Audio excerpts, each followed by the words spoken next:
ఆయన్ని తీసుకెళ్ళి గదిలో పెట్టుకోబెట్టి హీటర్లు పెట్టారు. వెచ్చగా ఉంటుంది, దానివల్ల పుండుకి ఏదో బాధ తెలియకుండా ఉంటుంది, పడుకుంటారని. హీటర్ పెట్టకూడదు ఆపరేట్ చేస్తే. అది తెల్లవారేటప్పటికి ఏమైపోయిందంటే ఆయన ఒళ్ళంతా పొంగిపోయి ఎర్రగా ఇలా నెత్తుటి గడ్డలా బద్దలైపోయింది శరీరం. డాక్టర్లను పిలిచారు తెల్లవారకట్ట వచ్చి. డాక్టర్లు వచ్చన్నారు, అసలు సర్కోమా అంటేనే పోటు, దాన్ని ఆపరేట్ చేశాం.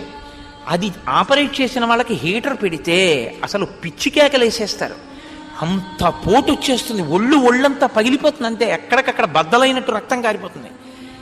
ఈయన ఎలా ఓర్చారన్నారు. ఆయన అడిగారు, భగవాన్ పిలవచ్చు కదా మమ్మల్ని, ఎందుకు పిలవలేదు అన్నారంటే ఆయన అన్నారు, మీరేమో దీనికి బాగుంటుందని పెట్టారు, ఇదేమో నాకు బాగులేదండి.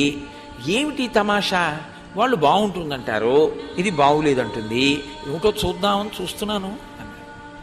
ఇది వేరు ఆయన వేరు, ఆయన దీన్ని చూసే